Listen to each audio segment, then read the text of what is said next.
Hey up, it's Steve from the Old Yorkshire Geek, and welcome to my Sunday live news stream, where I'm always adjusting myself. I always never adjust myself beforehand. I always do it after, because I'm unprofessional. Welcome to my Sunday live news stream, where I've just picked some articles to look at. A lot of Doctor Who this week for some strange reason, but Who Mania is upon us once again, isn't it? But before we start that, don't forget, like and subscribe, share the videos, drop a comment, hit the notification bell if you're subscribed already. We're live on YouTube. Let me check and make sure. Yes, we are. We should be live on Rumble. Let me check that as well. Come on. And yes, we're live on Rumble. And we should be live on Twitch. Yes, we are live on Twitch. Indeedy. Later on, I'll be uploading the video to Spotify, Amazon Music Podcasts, and Google Podcasts. Links for all the articles I'm going to read are in the description, and later on, I'll put timestamps in. So you can swap about if you don't catch the live show. I've got a comment. I forgot to go into comments. It's RM. She's here. Hello. Welcome to the show. Where were I? I'm also on Facebook, X, and Instagram. Links are in the description. I always forget Instagram. Links are in the description, as I've links to my 2 books, Mercury Rapids, a light-hearted sci-fi action adventure about UFOs and stuff. And Mercury, just said that, Silent Predator, a short horror novella about big cats eating people in North Yorkshire. So there we go. They're on Amazon, Kindle and paperback. Give them a whirl, if you don't mind. That'd be very much appreciated. You know what I've forgotten to do? I've been sat twiddling my thumbs, as usual, and I forgot to get my screens ready to share. What am I like? What am I like? And there we go. Hang on. Hey, steady. I'm so unprofessional. I always forget. Right, let's get on with the news. I think that's it. I think I've covered everything. Big thanks, by the way. Big shout out to Positive Fandom, RM at Positive Fandom, for sharing me channel today. So I got some new subscribers, which is cool. So thanks, RM. Right, let's get on with this news. First up is a trailer which I've not seen. I'm going to watch a trailer, and you're going to watch it with me. Kingdom of the Planet of the Apes. I love the Planet of the Apes films, particularly the originals. I'm probably alone in that Beneath the Planet of the Apes is my favourite film. A lot of people don't seem to like it, but I love that film. But I did like the remakes. I can never remember what order they're going. Was Rise of the Planet of the Apes the first one? It doesn't sound like it, does it? But anyway, and then Dawn of the Planet of the Apes, and then War of the Planet of the Apes. They were amazing films, particularly the first one because it had David Hewlett from Stargate in it. So there. Right, so off we go. Right, let me make myself titsy tiny. There I go. And I will full screen this baby. And then we're going to watch. Hope I don't get a copyright strike, but we'll see. I'll have to mute it as well. So there isn't an echo. Right, are you ready? Off we go. Have I got the volume up? Yes, I have. Right, off we go.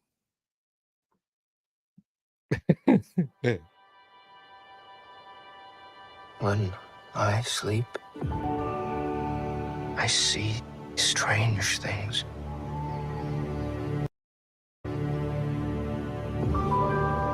Memories? Not memories.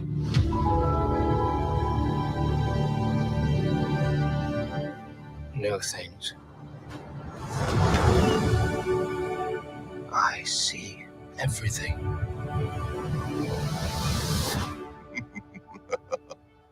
That is not everything.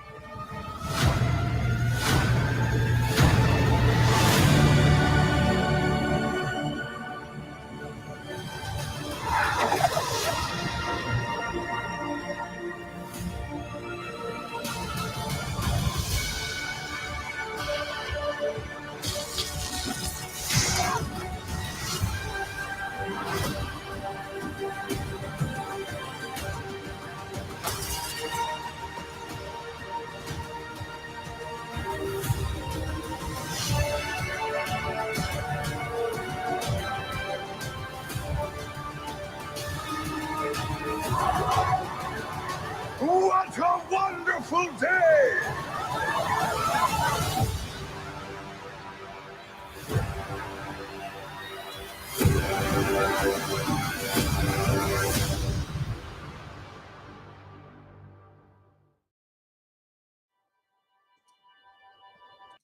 Wow, that looked ace. And yes, I enjoyed Andy Serkis in the Planet of the Apes remakes and all the others as well. I forgot his name. Terry Notary. He were one as well, wasn't he? He usually played the baddie apes, didn't he, normally?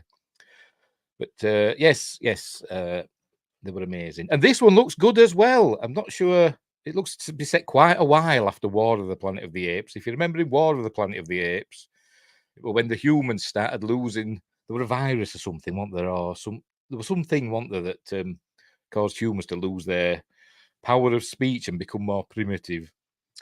At the end of that film, so it looks like it's gone further now, and they're hunting humans now, which I went when I saw them hunting the humans, because I always remember that from the first film with Charlton Heston, when you first see the apes. And we knew we were going to see apes, but it was still a shocking scene, wasn't it, when the cameras are like zoomed in. You saw the guns appear, the rifles shooting the people, and then the camera zoomed in on the head of a gorilla. But anyway. But yes, we're seeing chimps and we're seeing gorillas and I think we saw gorillas. We definitely saw orangutans, or as Jeremy from Geeks and Gamers would say, orangutans. And but anyway, it looks cool. Let's go through it. Then. So we start off with a dicky bird flying. It's an eagle over some lush and verdant land. But then we see it's in a minute. It's the remains of a city. Look, there's all these buildings. It's all very Last of Us times 100, isn't it? So the human civilization is crumbling into the earth, and there's the apes have taken over, and they're into falconry now, apparently. So there we go. I don't know who this ape is. Is it a descendant of Caesar? Probably. Is it Andy Serkis? I don't know who's in this film. I don't know anything about it. I didn't even know it existed until a few days ago when somebody said the trailer's out for it. I didn't even know it were coming. I'm saying that, but I bet if I look through my news feeds, my news videos, I bet I've mentioned it at some point, but I've forgotten. Anyway, so here he is. I'm guessing this is a descendant of Caesar. What they're calling him, I don't know. I haven't checked IMDb for cast lists or anything. Is this Dr. Zaius? No, I'm not going to sing. I can feel it. I can feel it there. I want to go, Dr. Zaius, Dr. Zaius. I did it, didn't I? Anyway, there he is. I'm rubbish with voices, by the way, so I don't know any of the voices. I'm sure they're super famous people, but there were a lot of voices where I'm thinking, I know that voice, but I can't place it. I'm rubbish with voices. RM says, I think Serkis is not in this one, and I'm not sure when in time it is. So it looks quite a while, doesn't it, after War of the Planet of the Apes. That's by the state of the cities, all those buildings covered in greenery. It looks quite a way after, doesn't it? So I would imagine, I don't know, up to 100 years, I should imagine. I don't know. Could be more. I'll have to look and see if there's a synopsis. Anyway, it looks lovely. Very, very nice. I say I don't know. I'm going to have to look it up. I'm going to have to look it up on IMDb. We're live. What the heck? Kingdom. The Planet. It should do it now, shouldn't it? Yes. 2024 film. Did it say when it was coming out in the trailer? I wasn't paying attention. It just says many years after the reign of Caesar, according to IMDb. Let's look on Wikipedia, see if that... Premise. It just says generations after the events of War of the Planet of the Apes, many ape clans have emerged in the oasis to which Caesar led his fellow apes, while humans have regressed into a feral state, a bit like round here. By the way, if you hear banging, it's bonfire / Guy Fawkes night, and so there'll be lots of fireworks going off. So if you hear banging, that's what that is. And if you can smell me, if we've got like smelly vision or whatever, or smelly PC stuff, I might smell a bit smoky because I took this opportunity to go out in the back garden, get out my chimney air, and burn some receipts and papers and stuff. I thought, well, since everybody else has got bonfires going, I'll do that. Where were we? When the ape leader Proximus Caesar perverts the teachings of Caesar. So I wonder if that's him with the crown saying, "It's a great time," or whatever he said, whose voice sounded really familiar. Perverts the teachings of Caesar to enslave other clans in search of the last traces of a secret human technology. The ape Noah, I'm guessing that's Noah, embarks on a journey to find freedom alongside a young human woman named May. Right, so we got. All right, it was Kevin Durand as Proximus Caesar. Right, Owen Teague as Noah. That name rings a bell. I know you can't see this because I'm not sharing that screen. Owen Teague is an American actor. What's he been in? The Stand, Mrs. Fletcher. So I've not actually seen any of the stuff he's been in. Who else we got in it? Peter Macken, who you might know from Orville. He plays. Oh God, I forgot his bloody name now. Bortus. He plays Bortus in the Orville. Oh, I think he was the Orangutan we saw called Raka. And he's also got William H. Macy in, but it doesn't say who he plays. Is he a human? Probably not. He's probably an ape. Also, Travis Jeffrey. I've never heard of that person. And also Ikeda. Oh, people I've never heard of. Right, so there we go. It looks cool. Let's go look a bit. Oh, this summer. This summer? Do you mean next summer? Well, I suppose it is this summer now, isn't it? But we're not in next year yet, so they should say next summer, really, shouldn't they? Because it's next year. Presume that's May, M-A-E. I'm guessing Noah's called her that because she can't speak, I presume. I bet they do sign language. I bet they do. I bet he teaches a sign language. It's going to happen, isn't it? It's going to happen. And she'll be bossing him around in sign language. I'm sorry. That's what's going to happen. Oh, we did say gorilla. There was a gorilla with some... I don't know what that is. Is it? It's some electric prod, cattle prod or something. So they have technology, electrical technology, which they didn't seem to have, did they, in the originals, the Charlton Heston ones? Even though they had rifles and stuff, they hadn't discovered electricity, had they? Oh, so it seems. There we go. So let's say it looks really, really good. It looks really, really good. I'm looking forward to that. And he finds a telescope as well and looks into it because he's curious. Because there he is looking in it. Looking in I wonder what he's seeing. Is he seeing the wonders of the heavens? The mirror probably needs cleaning, doesn't it, to be completely honest? It's been there for generations. But never mind. This is Kevin Durand as Proxima Caesar. I nearly said Proxima Centauri then. Proxima Caesar with his minions below. I've noticed that a lot of the apes are not wearing clothes yet. Some of them aren't they? We've seen some of them with clothes, including him, but a lot of them seem to be still in their birthday suits. But yeah, looking forward to that. That looks amazing. Right, so we'll move on. We'll move on from that to Doctor Who stuff, I think, is what's next. Yes, Doctor Who stuff. What 1, 2, 3, 4, 5 Doctor Who stories. So if you don't like Doctor Who, bugger off. I'm kidding, of course. Right. I forgot to mention, by the way, in the YouTube chat, I've put the link for the StreamYards thing. So if you want to, join in and offer your opinion on anything I talk about, follow that link. Follow that link if you want to. Right, where were we? Doctor Who. Right, Doctor Who showrunner. By the way, I'm on Screen Rant because the ubiquitous art, the Screen Rant. But you've got to turn off your ad blocker, haven't you? Why is everybody? I mean, loads of companies are cracking down on ad blockers, aren't they now? YouTube is as well. My son's not happy about that because he doesn't like ads, but never mind.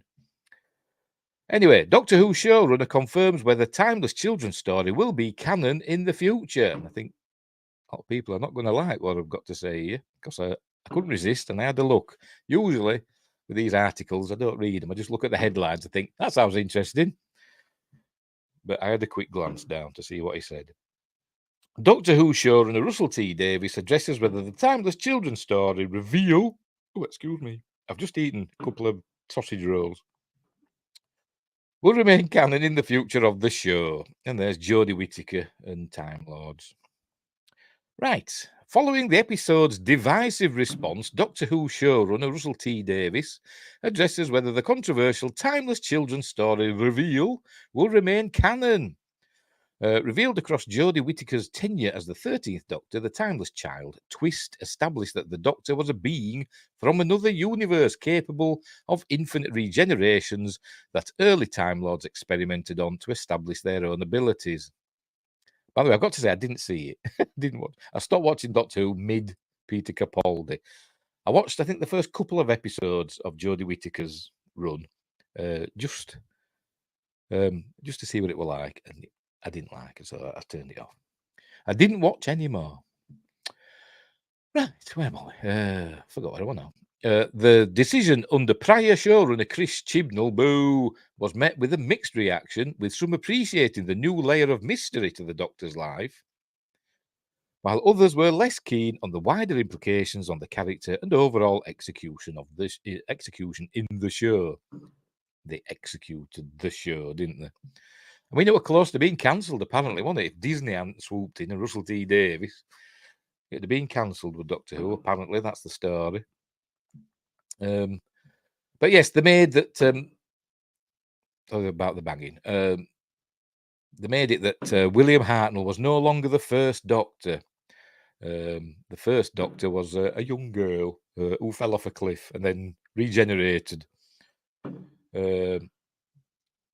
But, you know, if you're going by canon, I've been watching it on the BBC iPlayer. There's all these Doctor Who's on the BBC iPlayer now.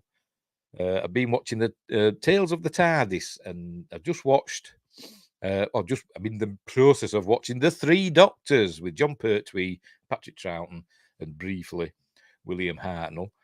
And in that, the Time Lords say, let's find the Doctor's earliest incarnation, and they find the William Hartnell one.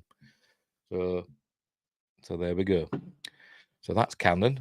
Until Chris Chibnall said otherwise. Boo. With audiences about to get their first glimpse at Davies's new era with Doctor Who's 60th anniversary specials, the showrunner was asked by SFX magazine whether his new era will tackle Chibnall's controversial timeless child reveal. While Davies admitted that in the past he and other writers in the show had overlooked previous reveals, he emphasised that he had no intention of retconning what his former colleague established, firmly stating at the very least that the story will remain canon. Check out Davies's full explanation below. Let's see what he says. There's a ton of Doctor Who that I haven't seen from years ago. Yes, there is a lot. There's, over 800 episodes. I think it's close to 900 episodes that we can watch on the iPlayer, the BBC iPlayer. I think in America, you probably have to maybe use a VPN and go onto the BBC website. And when they ask you if you've got a BBC license, just say, yes, I have. And then they'll let you watch everything. That's what Gary from Nerdrotic said he did anyway.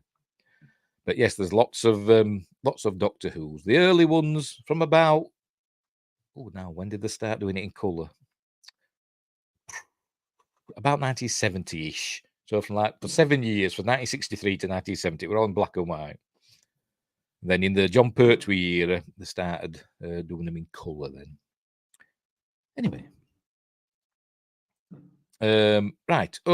This is a quote, Russell T Davies. Quite beholden, actually. I'm very well behaved in that sense. I feel completely free to make up my own stuff. I think it's very interesting that the only piece of Doctor Who lore that's never been held aloft and run with is Paul McGann having a human mother. Americans. That's what happened in that, didn't it? The TV movie with Paul McGann as the 8th Doctor. Because it was a BBC... somebody else, American company, co-production. They had to make him half human. Because because that's how Americans roll, apparently. Sorry, RM, if that's upsetting, but you know. Anyway, none of us can deal with that. None of us cope with it, and it's never been mentioned since. I found that really fascinating. That's not a hint that I'm going to engage with it at all. It's amazing, isn't it? Everything else gets kind of absorbed. Let's stare that question right in the eye. I'm not going to unwrite my good friend Chris Chibnall's work on the Timeless Children. I'm not going to deny what he wrote. I'm going with it. It's absolutely fine. It's canon. It happened. It was transmitted. You cannot unwrite things. That would be absolutely rude to a great colleague and a lovely friend. But he's not saying he's going to, do a story about it, is he? Or carry on with it. He's probably just going to ignore it. I bet that's what he does. It's not going to be mentioned again, what happened in The Timeless Child. And there's the Doctor's first incarnation. Right. Defining a true origin for the Doctor has often been a difficult subject for Doctor Who, as although Time Lord society has been gradually expanded on, it wasn't until Chibnall's era that such an extensive focus on the Doctor's childhood was brought to screen. Under script editor Andrew Cartmell's master plan for ultimately scrapped storylines once the show was cancelled, there was an effort to reveal a greater secret past of the Doctors that was ultimately realised in spin-off novels, including Lungbarrow. However, the development of the 1996 Doctor Who TV movie and a potential US-produced reboot would have seen not only the Doctor be established as half-human, but audition tapes with Paul McGann have revealed the Master was his brother, of course. The Master, of remember, was played by Eric Roberts, who hammed it up wonderfully. With each potential origin for the Doctor bringing its own controversies among the fandom, it is clear that any answer will fail to satisfy the entirety of the audience. While some may be able to find a deeper meaning within the within the decision that adds a new layer to the Doctor's character, others fear that it will be detrimental to the character, either robbing them of mystery or overcomplicating things in prophecies and mishandled executions. As such, Doctor Who may never be able to offer a single answer that satisfies all. They could argue that the Doctor has many origins. With him being a Time Lord, he could have gone back and just changed his own origins many times. So the first Doctor was William Hartnell, but it also was that little girl that fell off a cliff and regenerated. You could argue that. Head canon, innit? Doctor Who's current canon can be complicated with various origins, alternate incarnations, and retellings of similar stories amongst various forms of media. However, under Davies's guidance, future Whoniverse stories could have a more cohesive, consistent canon. While the Timeless Children may have been controversial, it is clear that Davies has no intention to rewrite Chibnall's contribution, and many may wonder if the showrunner will ever take the opportunity to tackle the plot point himself in Doctor Who Season 14 and beyond. Note: Doctor Who Seasons 1 to 13, which are the reboot ones, are currently available on Max, while the upcoming 60th anniversary episodes and Season 14 will release on Disney Plus internationally. Past seasons and the upcoming episodes will be available on BBC One and the BBC iPlayer in the UK. And yes, they are, because I've been watching Tales from the TARDIS, which are nice little new things that they've done, that have got some of the old Doctors, and mostly it's the old companions revisiting past adventures, and it's good. It's fun. Like I say, I've been watching them. Currently watching the Three Doctors, and in that way with Katie Manning and some lad I don't know. It was in Sarah Jane Adventures, but I didn't watch all of those. But they're revisiting the Three Doctors. But the one before that was Colin Baker, the Sixth Doctor, with Perry. Ooh, Perry, father dads. Right, anyway. So he's not going to... He's considering it canon, but I bet he doesn't mention it again, the Timeless Children. I bet it doesn't get mentioned. But anyway. Right, next up. Where's my F11? It's there. Apparently F12 does something I learned today. Russ said F12. I don't know what F12 does. So I'll press it, see what happens. I dare press it, it might do. Anyway, I only know F11. Oh, and F5 is refresh. They're the only two function buttons I know. Anyway, right. Where are you? Where are you? Russell T Davies is working on plans for 2 more seasons of Doctor Who. Exclusive. The Doctor Who showrunner is planning to stick around, and there's Ncuti Gatwa as the 15th Doctor. Russell T Davies is back in the Doctor Who showrunning chair for the first time in over a decade, and he's planning on sticking around. I'm planning season 3 now. There's plans for season 4, Davies tells SFX magazine. It's all SFX, isn't it? In the new issue, which features David Tennant as Doctor Who, as the Doctor. Get it right. The show's called Doctor Who, but he's called the Doctor on the cover. Absolutely. Who knows? Who knows? I'm not getting any younger. I said in my last live stream, last news stream about Russell T Davies. He always reminds me of one of those, the appraisers that you see on the British version of Antiques Roadshow. It always reminds me of one of those. He's looking at a lovely little vase. Isn't that marvellous? That's how I imagine him. Anyway, when it comes to this new era of Who, with Davies back at the helm and Ncuti Gatwa as the Doctor, will mark a reset of sorts for the show, with his first season airing next year being referred to as Season 1. Ooh, that's interesting. Season 2 has already been confirmed and is expected to air in 2025. So is it a new beginning? Obviously, we're getting David Tennant, aren't we? And later on this month, and the Christmas special. So if they're calling this season 1, much like they called the Christopher Eccleston Doctor, he was the 9th Doctor, they called that season 1, didn't they? Not series 852 or whatever the hell they were on. But anyway, so they're calling this season 1. So the previous article where he's on about, it's not going to retcon the retcon of the Timeless Children. Maybe it's just never happened. Anyway, where were we? Season 2 has already been confirmed. It's expected to air in 2025. Remember when dates like 2025 were real science fiction in the future stuff? Hover cars and stuff like that. Why did it never happen? Here it goes. At the risk of sounding sanctimonious, but I really, really mean this, they were going to do this to the show anyway, and I genuinely thought it needs looking after, Davies adds when addressing his return. Tennant, meanwhile, is back as the Doctor for a trio of anniversary specials with Catherine Tate, joining him as companion Donna Noble. New additions to the cast include Heartstopper's Yasmin Finney as Donna's daughter Rose, and Neil Patrick Harris as the villainous toy maker, who was originally portrayed by Michael Gough in the Patrick Troughton era, I do believe, which I haven't got around to watching yet. I might look out for that one on the iPlayer. Dig that one out and watch that one. Right, the first of 3 Doctor Who 60th anniversary specials arrives on November 25th, with the rest releasing weekly. A new season will follow in 2024. For more, check out our guide. Apparently, there's a Christmas special as well, which people are guessing is probably going to be on Christmas Day. But they've had them on New Year's Day as well in past. So it'll be sometime in that week, I imagine. Probably Christmas Day.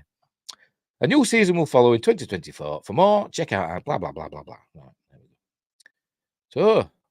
So it's going to be around for at least 2 more seasons, for at least, a 3rd season of Ncuti Gatwa. Presumably it's going to be Ncuti Gatwa. Don't know how long he's going to be the Doctor for.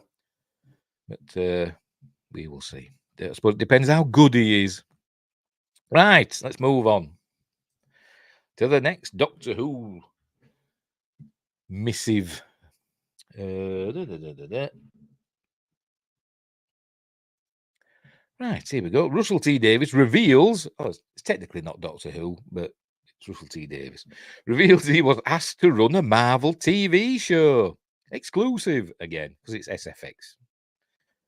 Doctor Who showrunner Russell T Davies says he was once asked to run a British Marvel TV show, and there he is, looking like a appraiser on Antiques Roadshow. Looking at this. Oh, isn't that marvellous? Wonderful. 20 quid. After a 13-year hiatus from the TARDIS, Russell T Davies is back doing what he does best, showrunning Doctor Who. But in a recent conversation with SFX, the screenwriter and producer revealed that he was once asked to run a Marvel show too. I got asked to showrun a British Marvel show, but they said, we can't tell you what it is. Davies tells SFX magazine in the new issue, which features David Tennant as the Doctor. They copied and pasted that, didn't they, from the other article on the cover. The director laughs loudly. Ha ha ha! But it was like that as well. But he threw his head back. To this day, I watch them and I can't work out which show that was going to be. Obviously planning to make a British Marvel show that I haven't seen. Has that happened? Don't know. Could have been Captain Britain, couldn't it? Well, know nothing about. I remember as a kid, I had one Captain Britain comic. And I can't remember what it was about. I can't remember.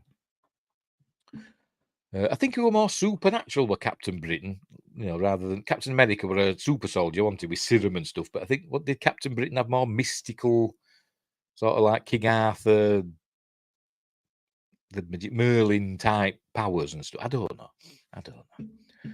Anyway, aside from his work on Doctor Who between 2005 and 2010, Davies is also known for a plethora of other great British TV shows, including It's a Sin, Years and Years, and Queer as Folk. So it's no surprise, really, that he was approached by Marvel too. And although Davies didn't confirm which show it was, it's interesting to think that the British Marvel series was once on the cards. We'll keep our eyes peeled for that one. I mean, is it still on the cards? Have they gone to somebody else? Don't know. However, it looks like there will be little time for overseeing any Marvel shows for Davies. After the upcoming anniversary specials, Davies has his hands full with the latest season of Doctor Who, starring sex education Shooty Gatwa as the 15th Doctor. Blah, blah, blah, blah, blah. The rest we know, because we've already seen. It's 25th of November, the anniversary specials.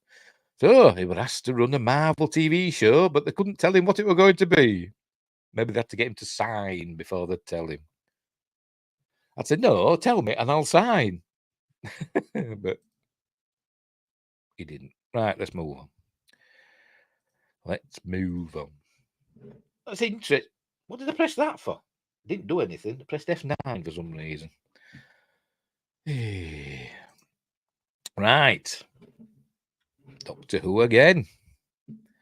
We've other stuff later, don't worry. Doctor Who's greatest villains getting restored. First appearance. Fans will see new episode. Ooh. And there's a bit of art to do with the anniversary specials, because that's obviously David Tennant and Donna Noble, Catherine Tate, and that's Ruby. They're I forgot what they call them. Supposed to be cute, but I think they're the baddies. I don't know. Right, the 60th anniversary of Doctor Who is set to include the Daleks, one of the most iconic and enduring villains. They might be holding back the names of these projects to avoid criticism. They'd get it anyway, wouldn't they? Wouldn't they? Get criticism for everything, even if they do something right, which hasn't been that often, to be honest, recently. But anyway. They're just secretive. Hollywood's too secretive these days, isn't it? I think it is. But anyway, never mind. Where were we?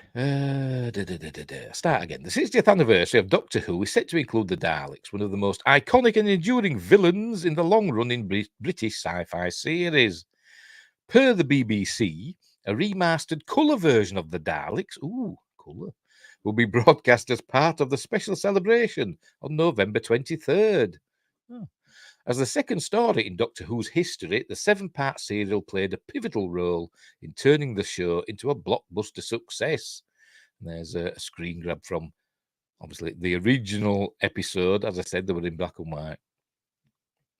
When the Doctor went to Skaro for the first time.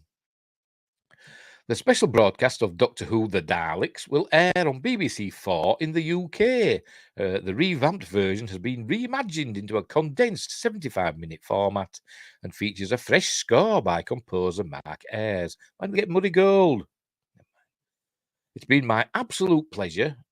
Well, it should be a quotation mark there, never mind.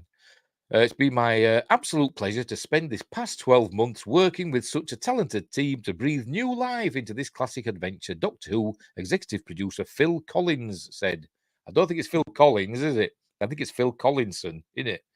Phil Collins is a totally different person who apparently smells a wee. Or he's a bit iffy smelling. He doesn't bathe very often, apparently, these days, which is sad. The Daleks first appeared in Doctor Who in 1963. Yes, as they said, it was the second story. Well, kind of the second story. They were like the unearthly child, and then they went into a story about cavemen, which were a bit naff. Then after that, they went on to the Daleks. Anyway, the original is a masterpiece of 1960s television drama, and this new version stands on the shoulders of the pioneering spirit of 1960s Doctor Who, Collinson continued. I'm sure it's Collinson. I'll have to look that up now. It's not Collins. Phil Collinson. British television producer. Yes, producer of Doctor Who. It's Phil Collinson. Stupid giant freaking robot. Collinson continued. In Doctor Who, the Daleks were created by screenwriter Terry Nation. No, they were created by Davros. Never mind. Terry Nation, and first appeared in the series in 1963. The Daleks was initially commissioned by script editor David Whittaker, who was familiar with Nation's previous writing. Terry Nation, which is a cool name, isn't it? It just is. Developed a story outline inspired by the Nazi threat of racial extermination. Although the show's creator, Sidney Newman, was initially opposed to the idea of serials featuring bug-eyed monsters, which is why they have cavemen, Doctor Who originally was supposed to be kind of educational, with the Doctor going through time to various, historical events and teaching the kids about what happened. That soon fell by the wayside. Whittaker and producer Verity Lambert were highly impressed with Terry Nation's concept for Doctor Who and the Daleks. The directorial duties for Doctor Who The Daleks were divided between Christopher Barry, who directed several episodes, and Richard Martin, who directed 3 episodes due to Barry's other work obligations. The Daleks are a ruthless race of extraterrestrial mutants encased in armoured tank-like robotic shells. They were originally called the Khaleds, and they were, human-looking. On Scar, or the Khaleds, and the what are the name of the others now? Oh, I can't remember now. My brain's gone. And they were in a war, and basically the Khaleds were losing, and Davros. There were like radiation and stuff all over the planet, and Davros took some of these mutated Khaleds and shoved them in Dalek bodies and turned them into killing machines. What were the others called now? I've had a brain fart and I can't remember. The Khaleds and the... Don't know. It'll come to me. Probably about 5 stories down the line, it'll come to me. Anyway, they are known for their distinctive appearance, which includes a single eye stalk and a gun-like appendage. In the Doctor Who serial, the Daleks are characterised by their extreme xenophobia and an absolute hatred of all non-Dalek life forms. They believe in the superiority of their own species and aim to exterminate or subjugate all other forms of life in the universe.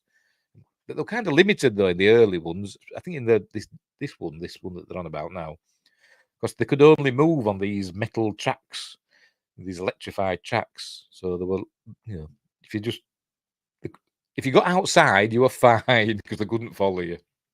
Anyway, for years they couldn't get upstairs, could they? But then in the 80s they could. They are ruthless, single-minded, lack empathy or compassion, and are driven by their desire for power.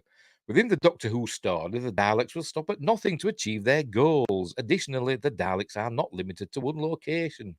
They can travel through time and space using advanced technology. They often appear They often appear in different time periods and on various planets throughout the series.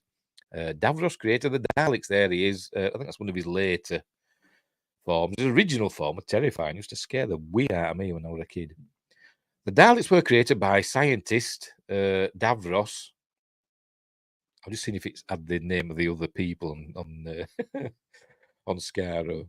The Daleks were created by the scientist Davros, who modified and mutated the Khalid race into the Dalek form during a devastating war on the planet Skaro. Davros intended to create the ultimate life form, devoid of emotions and completely obedient to his orders. For Doctor Who, the series' time-travelling protagonist, the Daleks pose a recurring threat. Over the years, the Daleks have appeared in various forms and colours, including different ranks within their society. They have been featured in numerous Doctor Who episodes, serials, and specials, and have even crossed over into spin off media and other adaptations. For Doctor Who fans, the Daleks remain a beloved and enduring part of the series lore and have left an indelible mark on the sci-fi genre. It is unclear whether when the special broadcast of the Doctor Who serial featuring the Daleks will be available outside the UK. Don't care because I'm in the UK, so it's I forgot what they said now. What did they say? Did they say the 23rd of November? So I look forward to that. And what's that one? What's that one? Right. So in colour as well. Right, let's move on. I wish I could remember the names. The name of the other race on Skaro. As I said, it'll come to me. Right, the last Doctor Who story. This one's a funny one, apparently. It says Georgia Tennant, David Tennant's wife, and I think it's the daughter of Peter Davidson. Or am I thinking of somebody else? I can't remember. Georgia Tennant pokes fun at DILF husband David Tennant in hilarious post, says Jacob Stolworthy. Then David Tennant's wife, Georgia, has poked fun at the Doctor Who star over his latest title, leaving fans in hysterics. The Scottish star, who has been married to fellow actress Georgia for 12 years, is often the source of his wife's sarcastic social media posts. On Sunday, 5th of November, the stage star saw another opportunity for comedy. Oh, so it's today. She shared a post from X, Twitter, account Archive DILFs, which named David as the third DILF of the year. A DILF is an acronym for the phrase, Dad, I'd like to, you know. Alongside the post, Georgia, I mean, now he'd be like Doctor, I'd like, because the Doctor, isn't it? So it'd be the Doctor, I'd like to thingy. Alongside the post, Georgia has 5 children with the actor, so she already has several times, well, at least 5 times. Wrote on X Twitter, once he's Googled what DILF means, he'll be thrilled and unbearable. Fans were in hysterics over the hilarious post, with one writing, I'm trying extremely hard not to start laughing at the train station. What do you want to laugh at the train station for? Has it done something funny? Another added, as if I needed another reason to love these two. I'm going to have to look her up now. So I'm sure she's the daughter of Peter Davidson.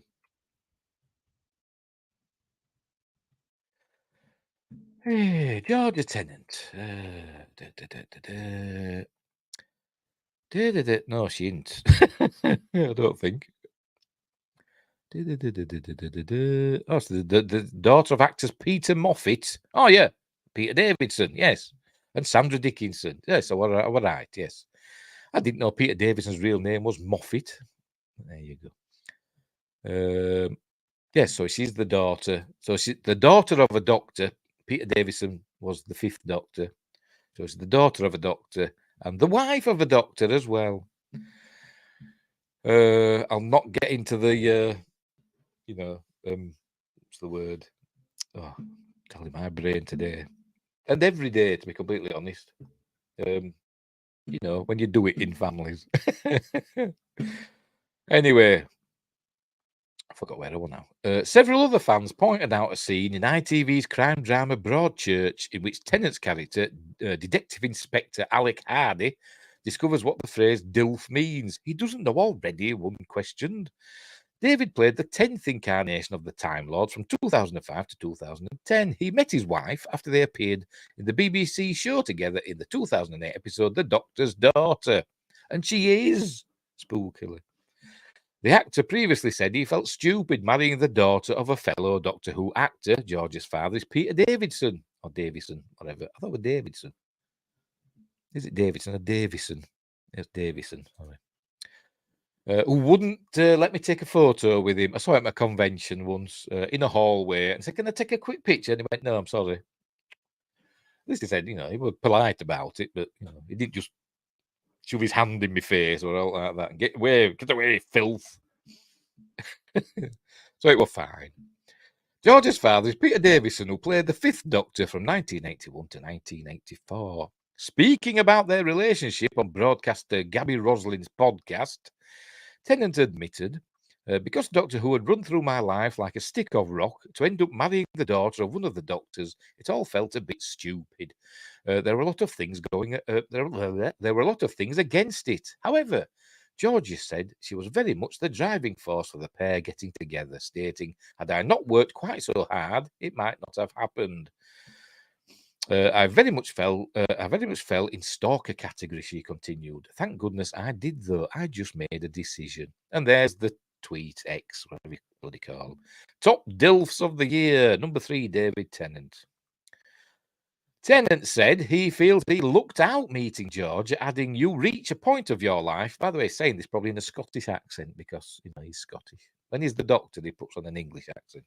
And he does a very good English accent, I must admit. You reach a point of your life when you're looking for someone and it's sort of chance which version of that perfect partner ambles along. David will reprise the role alongside Catherine Tate-Stonor Noble, blah, blah, blah, blah, blah. One of David and George's children, 21-year-old Ty, appeared in Game of Thrones prequel House of the Dragon, playing Prince Aegon Targaryen II. So there you go. So not only, a Time Lord, they're also ruling Westeros. I nearly forgot that as well. Westeros. So there we go. Very funny. He's a DILF. Is David Tennant. I'm not a whatever ILF. But anyway, let's move on. We're powering through these stories today. Right, Rebel Moon next. Rebel Moon. Oh dear. Let's have a drink of water before we continue.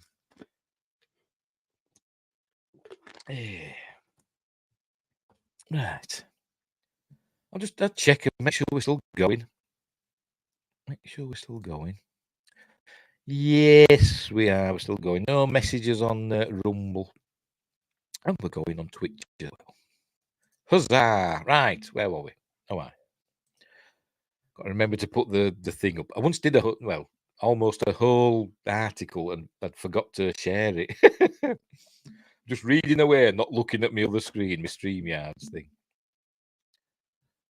I'm a div. Right, Zack Snyder's Rebel Moon universe expands to an animated series and beyond. I presume that's somebody from Rebel Moon. I have no idea who. When Zack Snyder goes hard, he goes harder than your average everyday civilian casually ordering a meal that includes 55 burgers and 55 fries from a drive-in. What's he talking about? Tandy Schaefer, what are you talking about? His upcoming cosmic epic from Netflix, Rebel Moon, has already been split up into 2 films, with Snyder also planning to release 2 different cuts of each movie, one that's PG-13 and the other R-rated. Nobody will watch the PG-13 version, will they? The project itself, which originated as the filmmaker's pitch for a Star Wars movie, takes place in a fantastical universe where a scrappy band of warriors, rebels, team up to help the residents of a moon fight back against the totalitarian Mother World and its powerful army, the Imperium.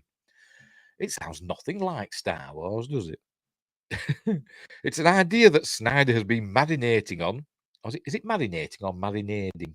Or are they completely different things? I don't know. On for many years, affording him plenty of time to cook up enough mythology to sustain a sequel and beyond.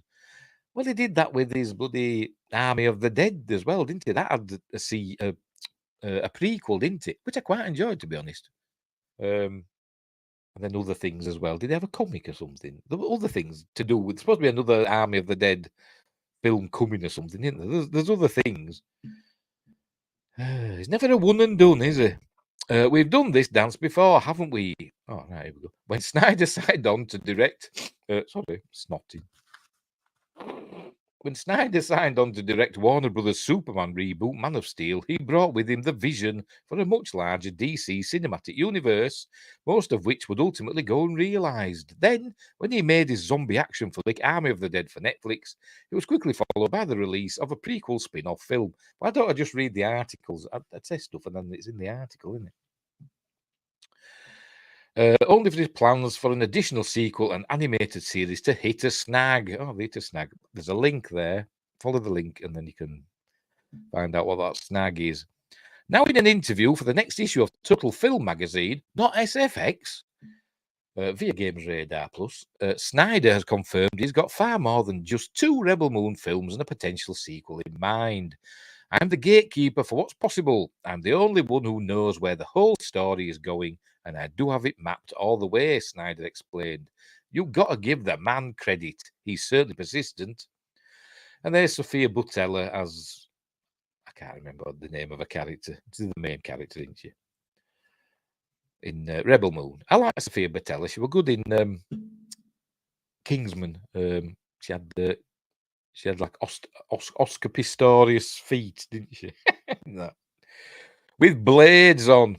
She was an assassin of some sort. And she was also good in I forgot the name of it. That film with Charlize Theron. Atomic Blonde. She was good in that as well. Oh, she was good in Star Trek Beyond as well. I like Star Trek Beyond.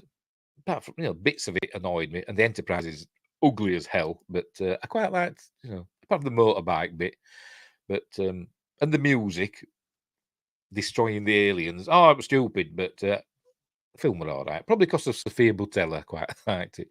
And I think I've got 3 Funko Pops, and one of them's her character in Star Trek Beyond, Jailer. Anyway, original big-budget sci-fi films are few and far between these days, so if you're going to take a swing at one, you better make sure it counts. That seems to be Zack Snyder's reasoning anyway, as the filmmaker Total Film is already thinking far beyond 2 Rebel Moon films. We're doing a narrative podcast and an animated comic book and an animated series, he explained. If you just seized up at the thought of having to do homework before even sitting down to watch Snyder's 2-part space opera, you may be comforted to know that it sounds like these projects will be complementary and not mandatory. They all take place before the events of the first movie. So you have got to, bone up on them. So you can start to understand the vastness of the mythology that we've been working on, he added. So you've just that you just said that, and then you've just said that that's not the case. The Rebel Moon films reunite Snyder with his Army of the Dead scribe, Shea Hatton, and 300 writer Kurt Jonstadt, the latter of whom also had some insight to offer the outlet about just how much lore is already established. Excuse me. Oh, crikey. The world is very, very detailed and fleshed out. There's hundreds and hundreds of pages of documents of methodology. Oh, crikey, I haven't said that. Methodology and mythology and lore. The timeline goes back 800 years from our movies, he noted. In fact, there's no less than a 12-foot whiteboard's worth of material covering events in the Rebel Moon universe.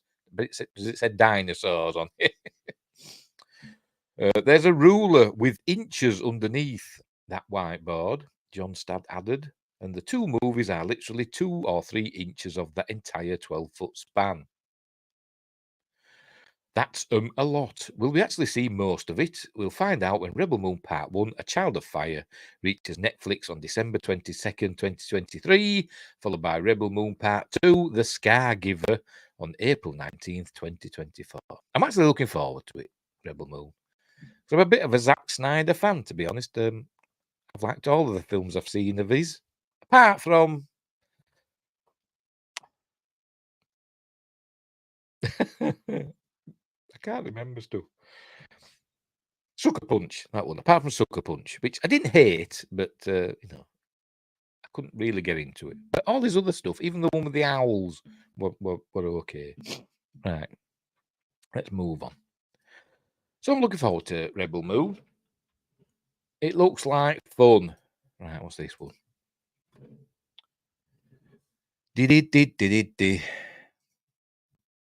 Right, John Carpenter's underrated sci-fi masterpiece is more relevant than ever, and obviously you know what it is because it's Rowdy Roddy Piper chewing bubblegum and kicking ass. Because I saw kickings first and I got mixed up. Maybe the best way to dismantle late-stage capitalism after all, says Ryan Britt. Imagine a world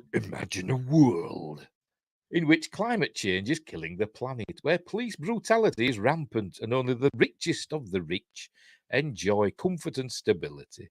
In 1988, John Carpenter looked at the world as he saw it and turned the depressing status quo into a chilling sci-fi thriller with just a touch of absurdity.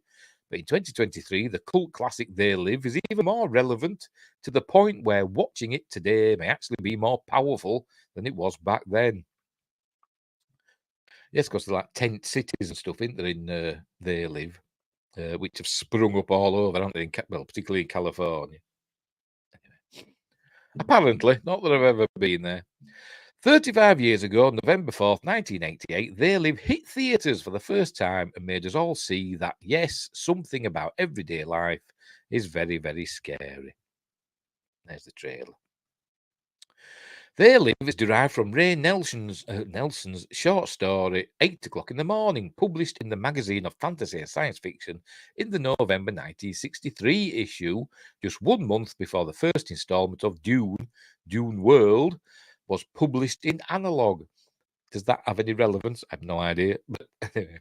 In print form, science fiction was becoming more experimental in the 1960s, with more overt and complex political commentary, paired with more literary and sometimes less literal aesthetics. If Nelson's short story can fit into a subgenre, it's probably best to think of it in close connection with some of Philip K. Dick's short stories of the 1950s. In both the film and the story, the vibe of They Live is something you might find in a Dick story. The paranoid loner who discovers a horrible alien conspiracy at the heart of all the ills of the world could describe probably about 80% of the short stories by Philip K. Dick or Harlan Ellison. So it makes perfect sense that They Live created a smash in the 1980s, the same era of Blade Runner 1982 and the Terminator 1984, artistic films derived from older science fiction. Obviously, Blade Runner by Philip K. Dick and Terminator. James Cameron was forced to add a thing into, thanks to Harlan Ellison for the inspiration or whatever. Because it was essentially based on a Outer Limits, an Outer Limits episode, wasn't it, essentially? And there's Rowdy Roddy Piper and I forgot his name, Keith David, after their 10-minute fight that they had in the film. Anyway, but what makes yes, Keith David Roddy Piper there. But what makes They Live perhaps more interesting than those two movies is that it intentionally lacks an escapist quality. John Carpenter's cinematic style in They Live makes the grittiness of Blade Runner and the Terminator feel affected and slick. This is a film that begins grounded in reality, complete with characters who don't look like movie stars. Pro wrestling star Roddy Piper. Hello, DJ. Welcome to the show. Hi, Steve. Piper was a good wrestler. Yes, he was. And he was never a world champion, was he? I say, rest in peace, Roddy. Pro wrestling star Roddy Piper plays the lead character Nada, which means, nobody or nothing, doesn't it? With just the right amount of hidden pathos, but also a certain kind of realistic goofiness. If you've never seen They Live, you're probably aware of the famous moment when Piper says, "I have come here to chew bubblegum and kick ass, and I'm all out of bubblegum." That wasn't an impression of Roddy Piper, by the way. But They Live isn't like Evil Dead, in which characters are dropping campy lines like this left and right. That line was improvised by Piper, because he's a pro wrestler and he can do shoots and stuff, can't he?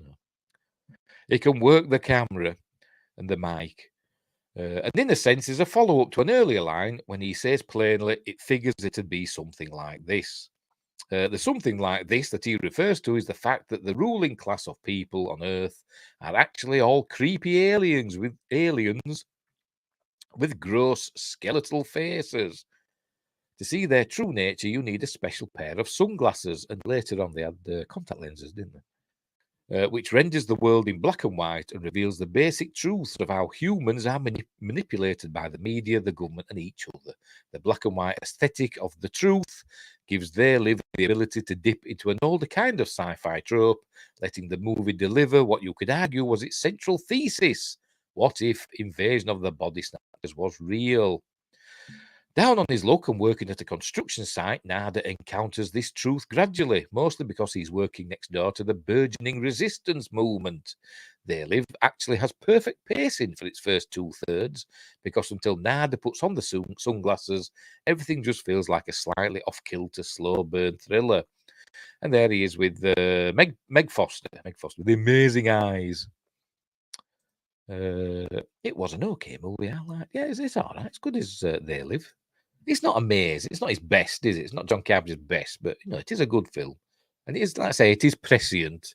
But I think Carpenter has kind of denied that he was, talking about, like the New World Order and all stuff like that. But anyway.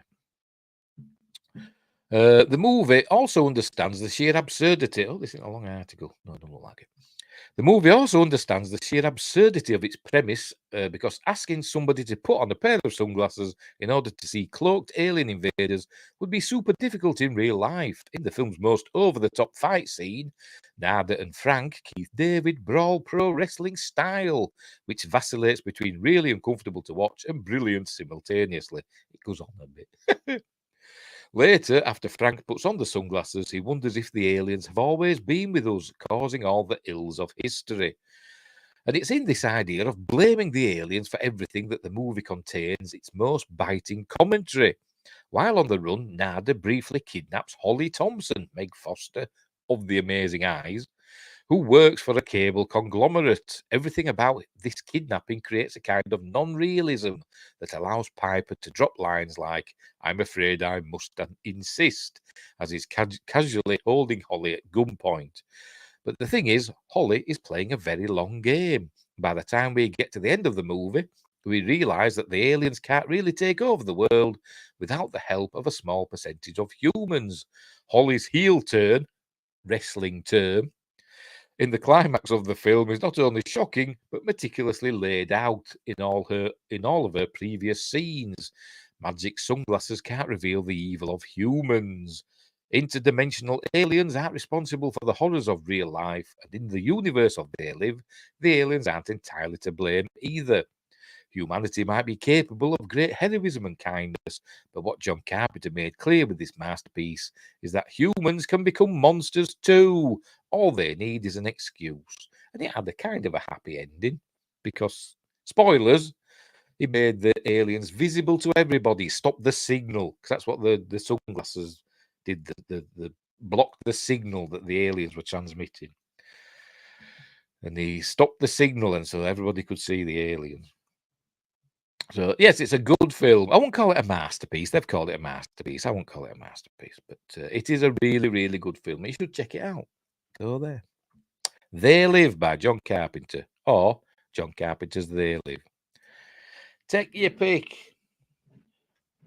I've pressed the wrong button again. Hang on, there we go. I'm bloody hopeless. Right, next up. Oh, Star Trek. Have we got any Star Wars? Oh, yes, I've got a Star Wars story. Star Trek first, though. We're nearly done. Right, here we go. 29 years later, Star Trek showrunner reveals one hero's secret journey. Mike McMahon reveals Mariner's timeline and why Lower Decks became a sequel to The Next Generation. DJ says, Meg Foster also had a sexy voice. Yes, she did. Amazing eyes and a sexy voice. And she was generally a sexy lady, wasn't she? Back in the day. I don't know what she looks like now. But,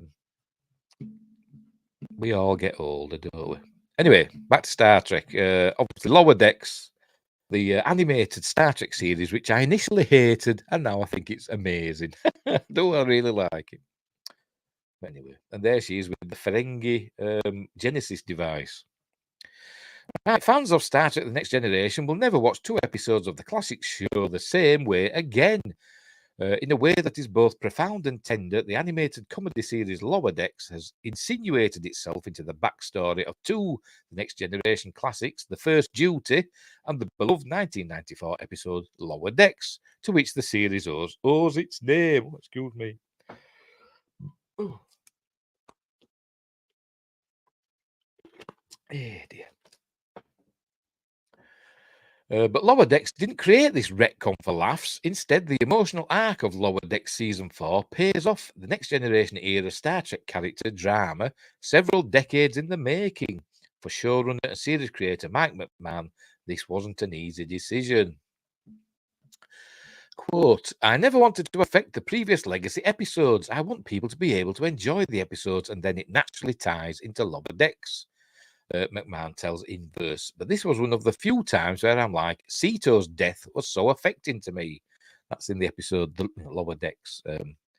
But we'd met Sito Jackson earlier in the episode The First Duty. So that's how she appeared twice and died in the Lower Decks episode. And it was really sad. It was really, really sad because she was a really good character. And tiny. She was teeny tiny. There's a scene where she's fighting Worf. That train, not properly fighting, but fighting Worf, and he's like towering over us. He's teeny tiny, we'll see to Jackson. But anyway, where were we? And it felt like in the timeline it would be for Mariner 2, 31 years after Sito first appeared in The First Duty, and 29 years after her apparent death in the 1994 TNG episode Lower Decks. But, did we see a body? Anyway, we suddenly have a whole new side to this story. Because we learn in spoilers in Star Trek Lower Decks, we learn that Thomas Riker is alive. So why not? And all we learned from about Sito in Lower Decks is that apparently she was murdered by the Cardassians. But was she? I don't think we saw her body. I could be wrong. It's a while since I've seen the episode. I don't think we saw her body. So maybe she's still alive. And I've said, prediction for season 5, Thomas Riker and Sito Jackson will pop up as a team. They escaped together or something during the Dominion War when everything were all in flux on Cardassia. They escaped. And they've got a team and they're up to shenanigans probably somewhere. Anyway, that's my prediction. Probably wrong. My predictions usually are. I'm no Nostradamus. Right, as Lower Decks wraps up its 4th triumphant season, it's just finished. If you go to me, check on the channel. I've got my shorts reviewing each episode, and I've also done a video. I've put all my shorts together in one, in an omnibus. Anyway, as Lower Decks wraps up its 4th triumphant season with several bits of Trekkie nostalgia and surprising callbacks, McMahon reflects on where the series has gone, why season 4 was so special, and what's ahead for the future. Spoilers ahead. Right, how old is Beckett Mariner? That's Beckett Mariner in the Star Trek Strange New Worlds live-action crossover, which I really liked. As revealed in episode 9, The Inner Fight, much of Mariner's frustration with Starfleet and her own role in it goes all the way back to her earliest days in Starfleet. The season 4 finale, Old Friends, New Planets, opens up with a flashback to 13 years in the past, specifically the year 2368, and the events leading to the TNG episode, The First Duty. It's here we see Mariner interacting with Nick Lacano, Cito Jackson, and yes, Wesley Crusher, and also Josh, the poor lad that dies in the first duty. I forgot his last name, Josh something or other. If Windgrace were here, he'd be able to tell us. But I think I've done something bad. I think he's not talking to me anymore. But or maybe it's just bad timing. I don't know. But anyway, I forgot what I wanted. And Wesley Crusher. Right, 2368 plus 13 years means that Lower Decks Season 2 through 4 have all taken place, more or less, in 2381, while Season 1 was in 2380. So doesn't that mean Mariner is a bit old for an ensign? Well, I don't know, because she got promoted and then demoted, didn't she? But anyway. As Mike McMahon explains, the idea that Mariner has been in Starfleet for a while and demoted more than once has been established since Season 1. Yes, I just said that. Mariner is in her late 20s, early 30s, McMahon said, but we don't know why she's called Mariner. Her mother's called Freeman, and I think her father's called Freeman as well. I could be wrong. But she goes by Mariner, and I don't know why. Has she been married? Don't know. It's never been addressed as far as I know. Anyway, Mariner is in her late 20s, early 30s, McMahon says. She didn't grow up on Earth. She grew up on ships and with Captain Freeman, her mother. And I don't want to fill in all the blanks, but when she goes back to Earth, she's like, I don't like being here. This isn't my home. So when you see her in that flashback, I'm purposefully trying to make her look pretty young. Boimler's probably a little bit younger than her, but not significantly. The show is about being in your mid to late 20s. That's a scene from the first duty with Cito Jackson, the young Bajoran cadet at the time. And there's Wesley Crusher. And there's Nick Lacano. No, it's not Tom Paris. Apparently, Tom Paris was supposed to be Nick Lacano, but apparently they didn't want to pay the writer of the first duty to, over and over for using his character all the time. They're dead stingy, aren't they, these studios? Anyway. Shannon Phil as Cito in The Next Generation, and she did the voice of Cito in Lower Decks, the finale. Right, in the 1992 TNG episode, The First Duty, Wesley Crusher's Academy buddies attempt a deadly flight maneuver, a starburst. I can't remember, it's got a name. It's like they do a Jaeger loop, whatever that is, and they go into a something starburst where they ignite the drive plasma or something. I don't know.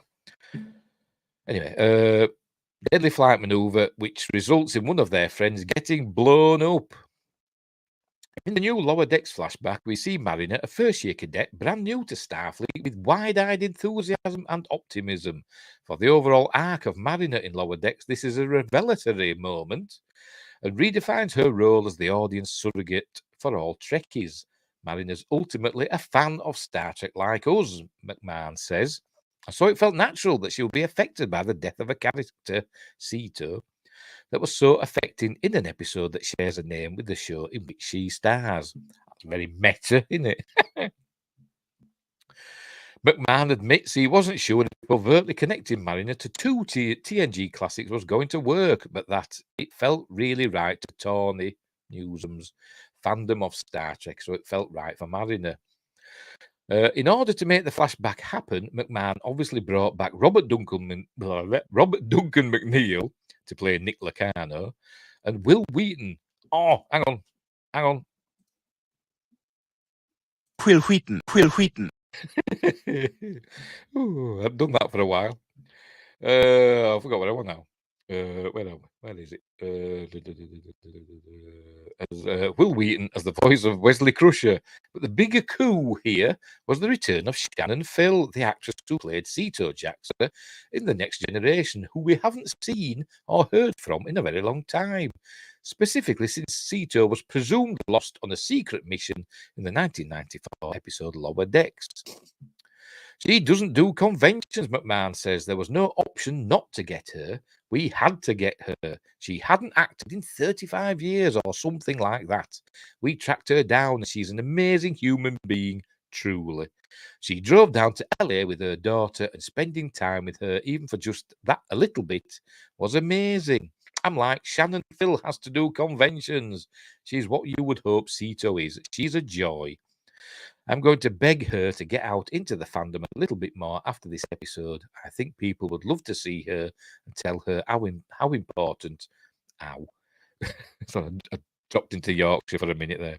Tell her how important her character was to them. The future of Lower Decks, and there's the Lower Decks gang. That's Tillin, and there's Tendy, Mariner, Rutherford, and Boimler. I know one, you see. Ask me to name the bridge crew on Discovery. I've no chance. But I know these. After Mariner saves the day, defeats Nick Lacano and her inner demons, the Lower Decks gang is reunited at the end of the episode, but suddenly Tendy has to leave the ship and join her sister as an Orion pirate in order to fulfill the promise she made earlier in the episode. Does this mean Tendy won't be in season 5?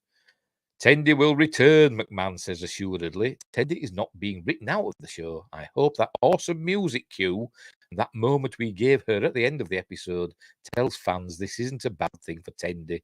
She's going to go and kick some ass. Yeah, she'll go and she'll take over Orion, and then she'll go back to do Starfleet stuff. In fact, McMahon doesn't want fans to worry about the future of Lower Decks at all. She'll probably go back to Orion and take it over and have it join the Federation, probably. Anyway, despite some uncertainty, he voiced a bit earlier in the season about the future of Lower Decks. All systems are go for season 5 and perhaps even longer. What I'll say is season 5 rules. I would not be worried, McMahon says. Oh, good heavens. Them sausage rolls are repeating on me. I would keep watching Star Trek and loving it, and I hope to get to make Lower Decks for a really long time. I just finished writing the finale of season 5. If you liked season 4, you're going to love season 5. Well, I did. In fact, I gave the last 2 episodes 10 out of 10. Yeah. Going into the next season is a whole new energy. It's just everything you'd want and everything we learned. And in season 4, just amped up even more. And there we go. Star Trek Lower Decks is streaming on Paramount Plus around the world. You can also watch it on Amazon as well through Paramount Plus. But there we go. Cool. That's it. I didn't used to like Lower Decks, but now I think it's amazing now. I love it. I love it. I like it a lot. Right. Next up. 2 more stories and then we've done. Right. Oh, hang on. I forgot to full screen the bugger. Right. A forgotten sci-fi show. By the way, I had to know what sci-fi show it was. Remember, I never read these articles, but I had to see what it was. It's not a forgotten sci-fi show at all. / italic eye film. / film. Anyway, a forgotten sci-fi show sent Star Wars scrambling to redesign the Millennium Falcon. There's the Millennium Falcon. In the hangar bay of the Death Star. Din, din, dilly, din, dilly, dilly, din. Can't help myself. Right. Says Whitney Seibold. In George Lucas's 1977 sci-fi fantasy film Star Wars, not A New Hope, not all that nonsense, just Star Wars. The roguish smuggler Han Solo, Harrison Ford, claimed to have the fastest starship in the galaxy, named the Millennium Falcon. What the hell's an aluminum Falcon? The ship was said to have made the Kessel Run in less than 12 parsecs. Clearly, Lucas hadn't yet grasped that a parsec is a measure of distance, about 19 trillion miles, and not time. Yeah, but did it get like retconned into like the Kessel Run isn't a distance or isn't a time thing or whatever? It's a distance thing. I don't, you know what I mean? You can do it. It's not a fixed length. The Kessel Run isn't a fixed length. That's what I'm trying to say. I don't know. How did they work it out in Solo? I can't remember. Because that thing with that black hole and the creature and stuff, wasn't there? I can't remember how they got the 12 parsecs thing in. Yeah, never mind. I didn't hate Solo, by the way, but I just never got round to watching it again. I think I've seen it twice, and I never got round to watching it again. Maybe I should.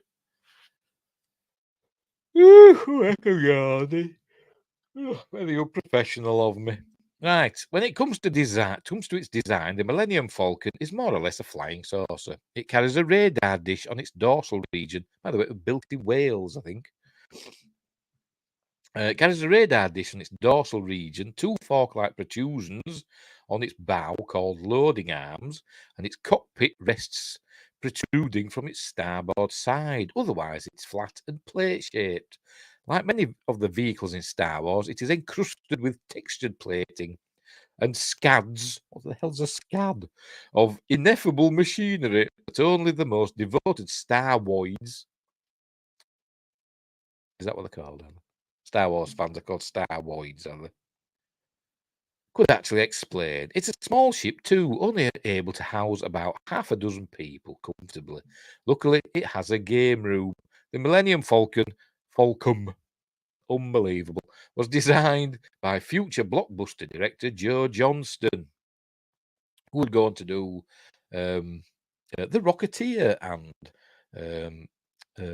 that other one, Captain America, The First Avenger, which is still my favourite of the MCU films. I love that film. And The Wolfman. I love Joe Johnston's The Wolfman, the one with Benicio del Toro and Anthony Hopkins. People don't like that film. I think it's amazing. I do. Anyway, I must just be a Joe Johnston fan. The Millennium Falcon has appeared in 8 of the 15 Star Wars films, as well as innumerable video games. Now, there's that to work that, because there is there's a shot in there in one of the prequels, or maybe 2 of them. I don't know. I can't remember, where you see it might not be the Millennium Falcon. It might just be another whatever class. I forgot what bloody class it is. Something Y freighter or whatever. From a distance.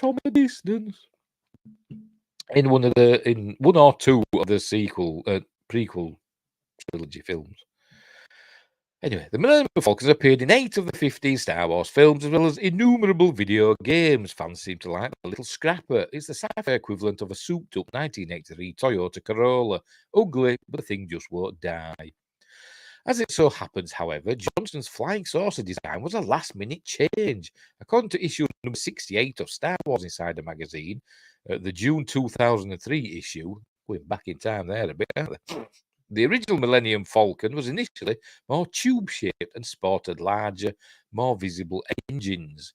It just so happened, however, that the original design happened to look almost exactly like the Eagle Transporter, the main ship from the 1975 TV series Space 1999, and one of the best spaceships ever made, the Eagle Transporter.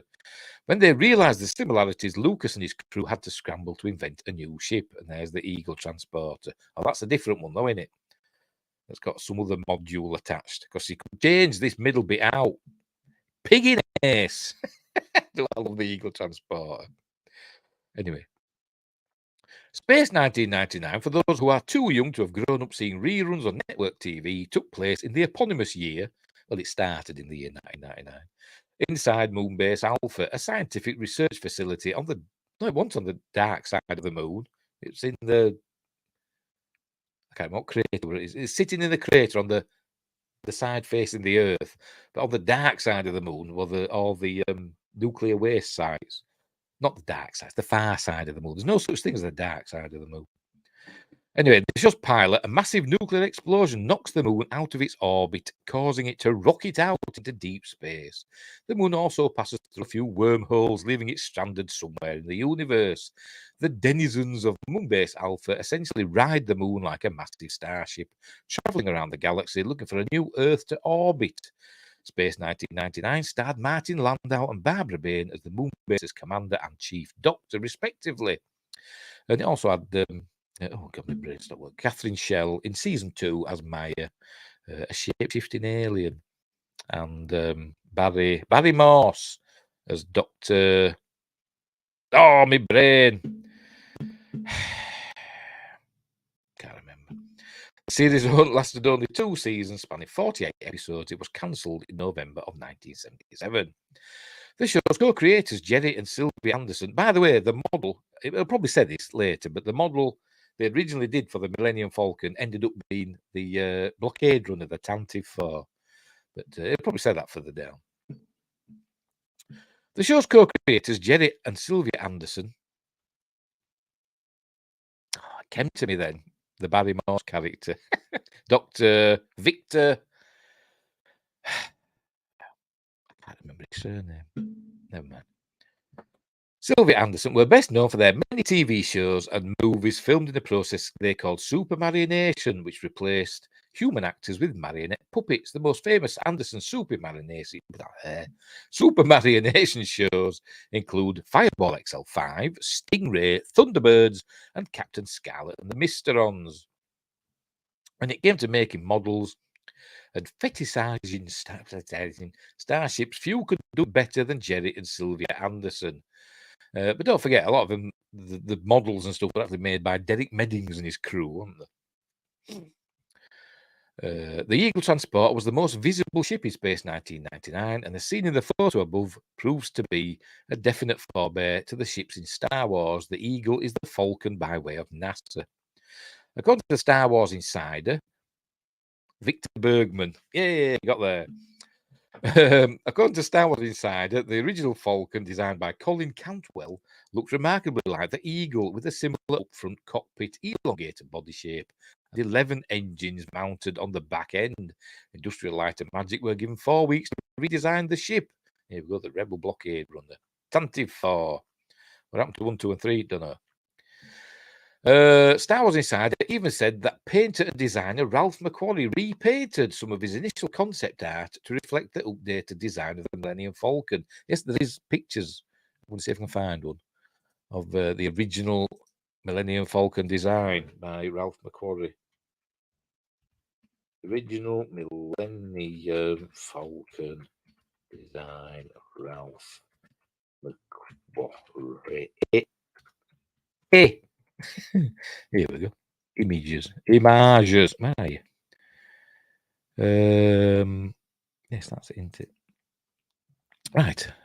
I'll open that in a new tab and I will drag. I'll have to, hang on, just bear with me. Just bear with me to remove that. Because I've got to drag this over now. There we go. View image.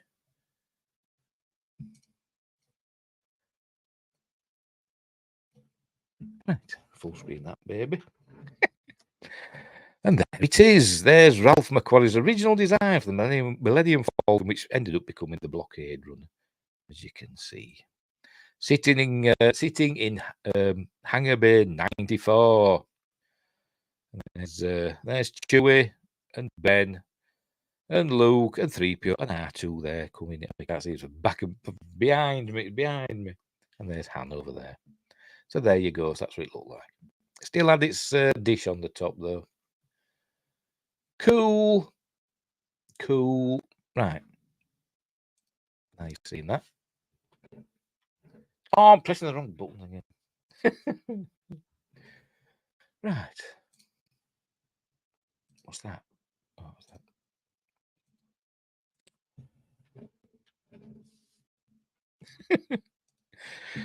Right, where were we? I forgot where I was.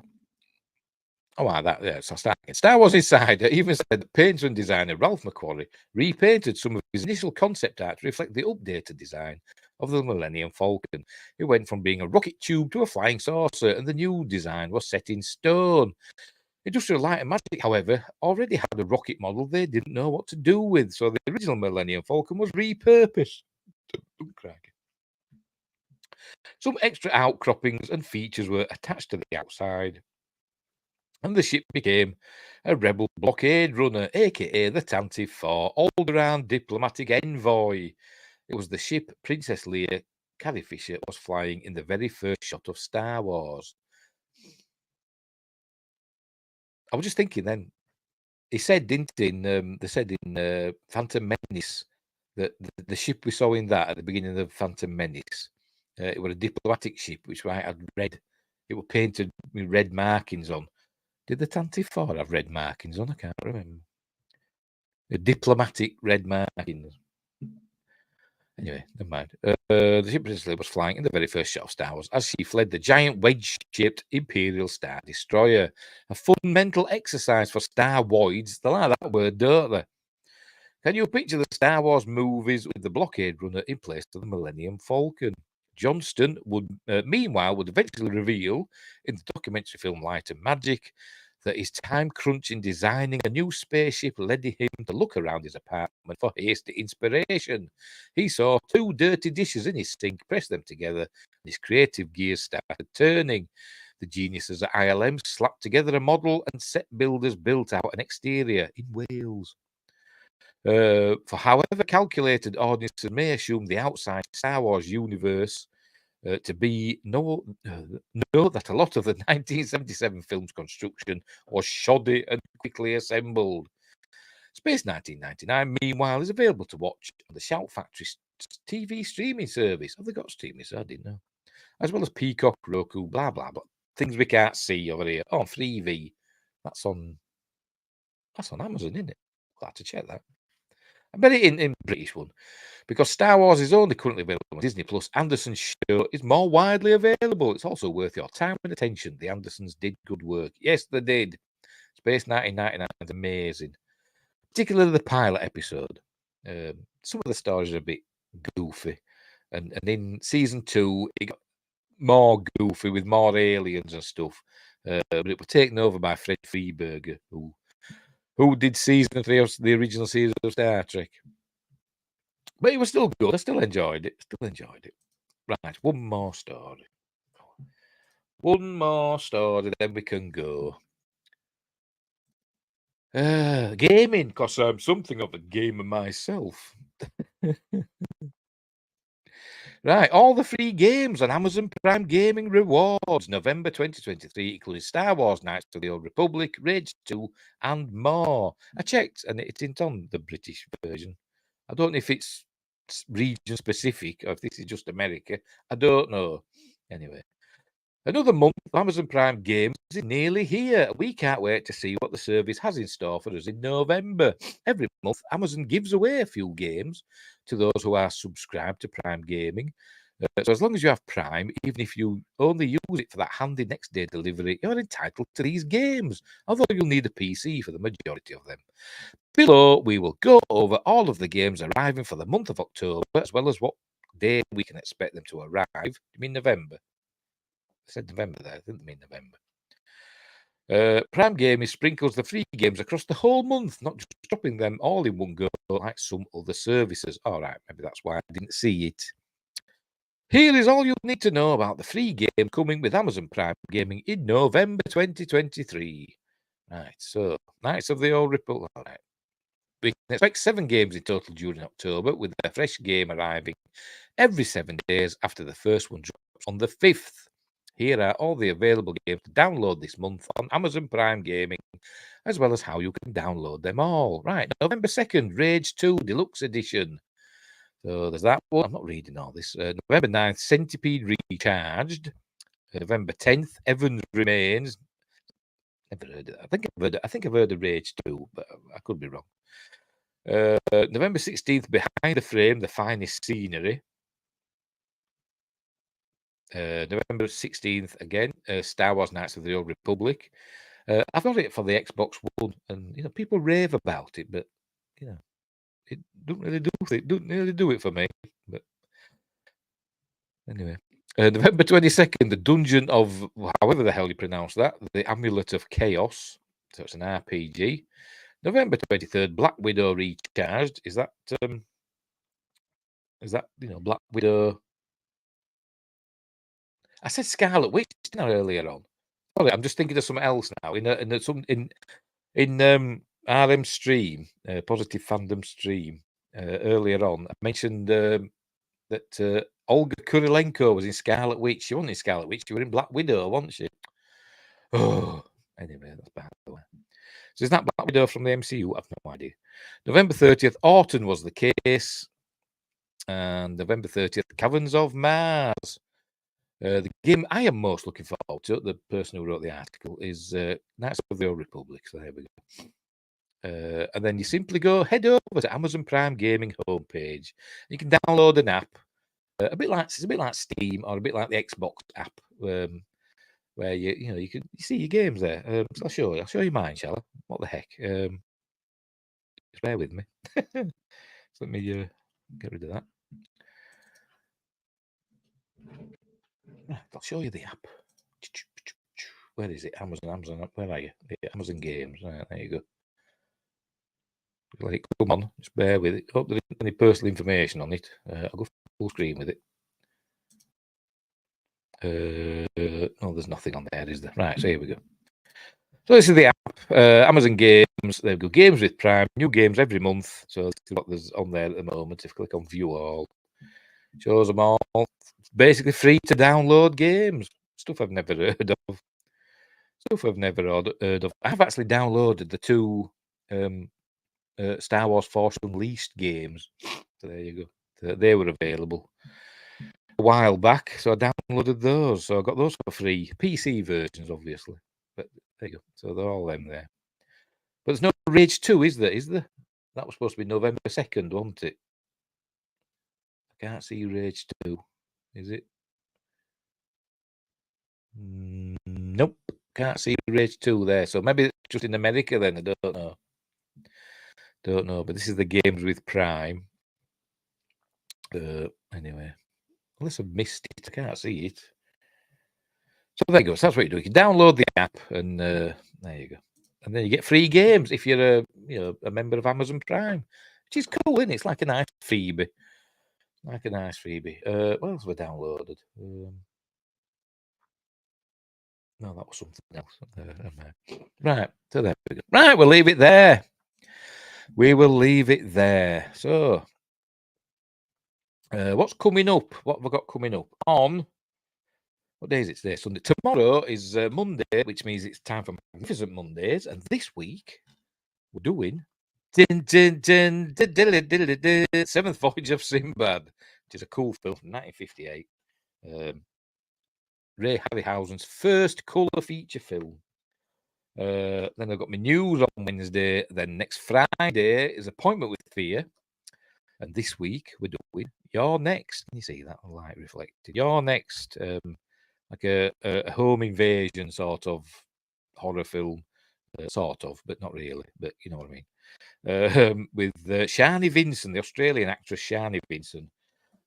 Sorting the bad guys out because she can handle herself. One of them sort of films.